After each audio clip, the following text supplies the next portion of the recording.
പത്തനംതിട്ട സീരിയലിൻ്റെ വരാനിരിക്കുന്ന ഒരു അടിപൊളി എപ്പിസോഡാണ് കേട്ടോ പറയുന്നത്. അപ്പോൾ നമുക്ക് വീഡിയോയിലേക്ക് കടക്കാം. വീഡിയോയിലേക്ക് കടക്കുന്നതിന് മുന്നേ നമ്മുടെ ചാനൽ ഇതുവരെ ആരും സബ്സ്ക്രൈബ് ചെയ്തിട്ടില്ല എങ്കിൽ എല്ലാവരും ഒന്ന് സബ്സ്ക്രൈബ് ചെയ്ത് സപ്പോർട്ട് ചെയ്തേക്കണേ.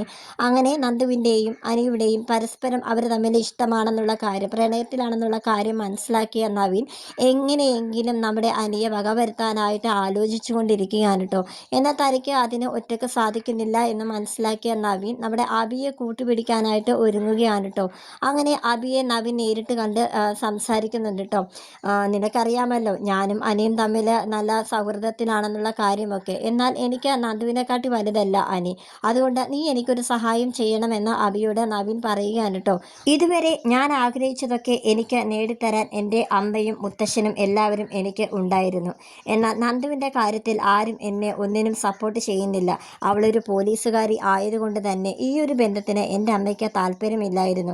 എന്നിരുന്നാൽ കൂടി ഞാൻ എൻ്റെ അമ്മയെ സമ്മതിപ്പിച്ച് ഒരുവിധം അടുത്തെത്തിയപ്പോഴത്തേക്കുമാണ് ഞാൻ അനിയും നന്ദുവും പരസ്പരം ഇഷ്ടത്തിലാണെന്നുള്ള കാര്യം അറിയുന്നത് തന്നെ. എനിക്ക് ഉറപ്പാണ് നന്ദുവിനെ അവൻ കള്ള പറഞ്ഞ് ചതിച്ചെടുത്തത് തന്നെയാണ്.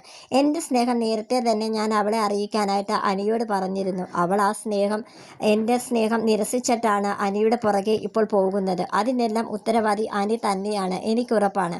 അത്രയും നല്ലൊരു പെൺകുട്ടിക്ക് അനിയെപ്പോലുള്ള ഒരാളെ എങ്ങനെ ഇഷ്ടപ്പെടാനാകുമെന്നാണ് കേട്ടോ നവീൻ അവിയോട് പറയുന്നത്. അവി പറയുന്നുണ്ട്, അല്ലേലും നവീനും നന്ദുവും തന്നെയാണ് ഒന്നിക്കേണ്ടത്. നിങ്ങൾ തമ്മിലാണ് നല്ല ചേർച്ചയും. അറിയാമോ, ഇപ്പോൾ അനിയും അവന്തികയും തമ്മിലുള്ള കല്യാണം, എൻ്റെ അനിയത്തിയായിട്ടുള്ള കല്യാണം വരെ ഉറപ്പിച്ചു വെച്ചിരിക്കുന്ന സമയത്തും അവൻ ആ നന്ദുവിനെ കാണാൻ പോകുകയാണ്. ഈ ഒരു അവസരത്തിൽ എനിക്ക് അനിയോട് കടുത്ത ദേഷ്യം തന്നെയാണ് ഉണ്ടാവുന്നത്.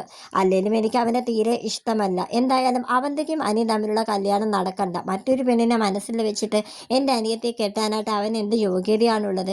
എന്ത് വേണം നവീൻ, നീ പറയൂ. നീ പറയുന്നത് പോലെ ഞാൻ ചെയ്യാം. അല്ലെങ്കിലും എനിക്കറിയും, എനിക്ക് ആദർശിനെയും നയനെയും അനിയൊന്നും എനിക്ക് പണ്ടേ ഇഷ്ടമല്ല. ഇപ്പോൾ എനിക്ക് ഒരു കൂട്ടുകൂടി കിട്ടി, അതാണ് നിനക്ക് എന്ത് സഹായം എൻ്റെ ഭാഗത്തു നിന്ന് ഉണ്ടാകുമെന്ന് അബി നവീന് വാക്ക് കൊടുക്കുകയാണ് കേട്ടോ. അബിയാണെങ്കിൽ നന്ദുവിലുള്ള സ്നേഹം മൂത്ത് തലക്ക് ഭ്രാന്തി പിടിച്ചിരിക്കുകയാണ്. അതെ, എനിക്കും തോന്നുന്നത് അനിയും അവന്തികയും തമ്മിൽ കല്യാണം നാളെ ഒരിക്കലും നടന്നാൽ കൂടിയും അവൻ പിന്നെയും നന്ദുവിൻ്റെ പുറകെ തന്നെ പോകും. അങ്ങനെയായിരുന്നല്ലോ മുമ്പും. അനാമികയായിട്ടുള്ള ബന്ധം ഉപേക്ഷിച്ചിട്ട് കൂടിയും അവൻ നന്ദുവിൻ്റെ പുറകെ പോയില്ലേ? അപ്പോൾ പിന്നെ അവന്തികയുമായിട്ടുള്ള കല്യാണം നടന്നാൽ നന്ദുവിൻ്റെ പുറകെ പോവില്ല എന്ന് ആര് കണ്ടു? അതിനേക്കാൾ നല്ലത് അവൻ ഇനി ജീവിച്ചിരിക്കാൻ പാടില്ല എന്ന് നവീൻ അബിയോട് പറയുകയാണ് കേട്ടോ. അബിയാണെങ്കിൽ ഇത് കേട്ടിങ്ങനെ ഞെട്ടി ഇങ്ങനെ നിൽക്കുകയാണ്. ഇവനാട് കൊള്ളാലോ, എന്നേക്കാൾ വൈരാഗ്യമാണോ അപ്പോൾ ഇവന് അനിയോടുള്ളത്? അങ്ങനെ അബി പറയുന്നു, നിനക്ക് എന്ത് സഹായം വേണമെങ്കിലും നിനക്ക് എന്നോട് ചോദിക്കാം, ഞാൻ നിൻ്റെ ഒപ്പമുണ്ട് എന്നിങ്ങനെ അബി നമ്മുടെ നവീന് ഉറപ്പ് കൊടുക്കുകയാണ് കേട്ടോ. എന്തായാലും ഞാൻ നിന്നെ വിളിക്കാമെന്ന് പറഞ്ഞിട്ട് അവർ തമ്മിൽ ഇങ്ങനെ പിരിയുകയാണ് കേട്ടോ. ഉടനെ തന്നെ നവീൻ ഫോൺ എടുത്തിട്ട് നമ്മുടെ അനിയെ വിളിക്കുന്നുണ്ട്. അനിയോട് പറയുകയാണ്, എടാ എനിക്ക് മനസ്സിലായി നീ നന്ദും ഒരുപാട് നാളായിട്ട് സ്നേഹത്തിലാണെന്നുള്ള കാര്യം. ഞാനത് മനസ്സിലാക്കാതെ നിന്നെ ഒരുപാട് കുറ്റപ്പെടുത്തി. അതുകൊണ്ട് തന്നെ എനിക്ക് നിന്നെ ഒന്ന് നേരിട്ട് കാണണം. നിന്നെ നേരിട്ട് കണ്ട് മാപ്പ് പറയണം. എനിക്ക് നന്ദുവിനെ ഒന്ന് കാണണമെന്നുണ്ട്. പക്ഷേ അത് ഇപ്പോൾ വേണ്ട. ആദ്യം എനിക്ക് നിന്നെ ഒന്ന് കാണണമെന്നിങ്ങനെ അനിയോട് പറയാൻ കേട്ടോ. അങ്ങനെ സോറിയൊക്കെ പറയുന്നുണ്ട് ഫോണിലൂടെ. അപ്പോൾ അനി പറയുന്നുണ്ട്, എടാ അതൊന്നും സാരമില്ല, നീ അതൊക്കെ അറിയാതെയല്ലേ ചെയ്തത്. എനിക്കതൊന്നും കുഴപ്പമില്ല. നിനക്ക് നന്ദുവിനോട് പ്രണയം തോന്നിയതൊന്നും സാരമൊന്നുമില്ല. നിനക്ക് ഞങ്ങളുടെ കാര്യം അറിയത്തില്ലായിരുന്നല്ലോ, അതുകൊണ്ടല്ലേ. ഇപ്പോൾ നിനക്ക് കാര്യങ്ങളൊക്കെ അറിയാം. നീ ഇപ്പോൾ അതിൽ നിന്ന് പിന്തിരിഞ്ഞു. പിന്നെന്താ, അതിനെന്നെ നേരിട്ട് കണ്ട് സോറി പറയേണ്ട കാര്യമൊക്കെ ഉണ്ടോ എന്നിങ്ങനെ അനി ചോദിക്കാൻ കേട്ടോ. പക്ഷേ നവീനാണെങ്കിൽ അവനെ ഒറ്റയ്ക്ക് കാണേണ്ട കാര്യമുള്ളത് കൊണ്ട് തന്നെ അവനെ നിർബന്ധിക്കുകയാണ് കേട്ടോ. അനിയെ ഒറ്റയ്ക്ക് കാണണമെന്ന് പറഞ്ഞ്. അങ്ങനെ അനി സമ്മതിക്കുകയാണ്. അതെ, നീ പറഞ്ഞ സ്ഥലത്ത് ഞാൻ വരാം. നവീൻ ആവശ്യപ്പെടുന്നത് ആളൊഴിഞ്ഞ ഒരു ബിൽഡിങ്ങിലേക്ക് അനി വരണമെന്നായിരുന്നു കേട്ടോ. അങ്ങനെ അതിന് വരാമെന്നൊക്കെ നമ്മുടെ അനി സമ്മതിക്കുന്നുണ്ട്. ഫോൺ വെച്ച ഉടനെ തന്നെ അനിയാണെങ്കിൽ നമ്മുടെ നന്ദുവിനെ ഫോണിൽ വിളിച്ചിട്ട് പറയുന്നുണ്ട്, എടി നവീനിപ്പോൾ എന്നെ വിളിച്ചിരുന്നു. നമ്മൾ തമ്മിലുള്ള സ്നേഹബന്ധമൊക്കെ അവന് ഇപ്പോൾ മനസ്സിലായി. നല്ല സോഫ്റ്റായിട്ട് അവനിപ്പോൾ എന്നോട് സംസാരിച്ചത്. അവൻ എന്നെ ഒന്ന് കാണണമെന്ന്. നമ്മുടെ ആ ഒരു ബിൽഡിങ്ങില്ലേ, നമ്മുടെ വീടിനടുത്തുള്ള ഞങ്ങളുടെ അനന്തപുരി തറവാടിന് വീടിന് കുറച്ച് അകലെയുള്ള ഒരു ബിൽഡിങ് നിനക്കറിയില്ലേ? ആ അത് തന്നെ. അതെ, ആ അവിടേക്ക് വരാനാ അവൻ പറഞ്ഞിരിക്കുന്നത്.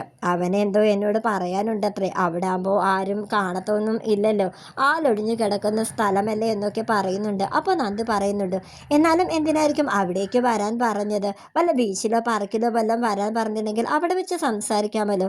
അന്ന് നീ പോകുന്നത് സേഫ് അല്ലെന്ന് നന്ദുവിന് എന്തോ ഒരു സൂചന, എന്തോ ഒരു അവിടെ മനസ്സിൽ എന്തോ ഒരു ടെൻഷൻ പോലെ അവൾക്കത് മനസ്സിലായി. നവീനേട്ടൻ അനിയെ ഒറ്റയ്ക്ക് കാണണമെന്ന് പറഞ്ഞ് വിളിക്കുന്നതിൻ്റെ ഉദ്ദേശം എന്തോ അവൾക്ക് മനസ്സിലായതുപോലെ. നീ ഇതെന്ത് പൊട്ടത്തരവാ പറയുന്നത്? നവീൻ എന്നെ എന്ത് ചെയ്യാനാ? നിനക്കറിയാലോ ഞങ്ങൾ തമ്മിൽ ഭയങ്കര കൂട്ടാണെന്നുള്ള കാര്യമൊക്കെ. പിന്നെ നീ ഇടയ്ക്ക് കയറി വന്നതൊക്കെയാ പിന്നെ ഞങ്ങൾക്കിടയിൽ കുറച്ച് അകലമൊക്കെ വന്നത്. ഇപ്പോൾ അവന് എല്ലാ കാര്യങ്ങളും മനസ്സിലായി. ഞങ്ങളുടെ സൗഹൃദം ഞങ്ങളൊന്ന് പുതുക്കട്ടേടി. നീ ഒന്ന് ടെൻഷൻ അടിക്കാതെ ഇരിക്കേ. എന്തായാലും അവൻ വിളിച്ചതല്ലേ, ഞാനൊന്ന് അവിടം വരെ പോയിട്ട് വരാമെന്ന് പറയുകയാണ് കേട്ടോ. അങ്ങനെ നവീൻ വിളിച്ച് ആ സ്ഥലത്തേക്ക് അവിടെ ചെല്ലുന്നുണ്ട് കേട്ടോ. അവിടെ പക്ഷേ നവീൻ ഒറ്റയ്ക്കായിരുന്നില്ല, കൂടെ അഭി ഉണ്ടായിരുന്നു കേട്ടോ. അങ്ങനെ ആലോചിക്കുന്നുണ്ട് എന്തായിരിക്കും നവീൻ അഭിയേയും കൂട്ടി വന്നതെന്ന്. അങ്ങനെ പറയുന്നുണ്ട്, എന്താ നവീൻ ഇപ്പോൾ അഭിയേയും കൂട്ടിയാണല്ലോ നീ ഇവിടെ വന്നിരിക്കുന്നത്. നീ എന്നെ ഒറ്റയ്ക്ക് കാണണമെന്നല്ലേ പറഞ്ഞത്? എങ്ങനെ ഇവിടെ അഭി വന്നു എന്നൊക്കെ ഇങ്ങനെ ചോദിക്കുന്നുണ്ട് കേട്ടോ. അപ്പോൾ നവീൻ പറയുന്നുണ്ട്, അത് പിന്നെ ഞാൻ ഇവിടേക്ക് വന്നപ്പോഴത്തേക്കും അഭിയെ വഴിക്ക് വെച്ച് കണ്ടു, അങ്ങനെ ഞാൻ അഭിയെ കൂടെ കൂട്ടിയെന്നേ ഉള്ളൂ എന്നൊക്കെ പറയുന്നുണ്ട് കേട്ടോ. അങ്ങനെ എനിക്ക് എന്തോ ഒരു പന്തികേട്. നന്ദു പറഞ്ഞതൊക്കെ ഇനി ശരിയായിരിക്കുമോ? ഇനി ഇവന് എന്തെങ്കിലും ദുരുദ്ദേശം കാണുമോ? അഭിയും കൂട്ടിയാണല്ലോ ഇവൻ ഇവിടെ വന്നിരിക്കുന്നതെന്നൊക്കെ ഇങ്ങനെ ചിന്തിച്ച് നിൽക്കുകയാണ് കേട്ടോ. ഇപ്പോൾ നമ്മൾ തമ്മിൽ സംസാരിച്ചാൽ ശരിയാവില്ല, അതുകൊണ്ട് എനിക്ക് ഓഫീസിൽ ചെന്നിട്ട് കുറച്ചധികം തിരക്കുണ്ട്, ഞാൻ പോകുവാന്ന് പറഞ്ഞ് ഇങ്ങനെ നടക്കുവാണ് കേട്ടോ. പെട്ടെന്ന് അനിയുടെ പുറകിൽ ആരോ വടികൊണ്ട് ഇങ്ങനെ ശക്തിയായിട്ട് ഇങ്ങനെ ഒരടിക്കുന്നതായിട്ട് കാണിക്കുന്നുണ്ട്. അങ്ങനെ നിലത്ത് വീണ് കിടക്കുകയാണ് നമ്മുടെ അനി.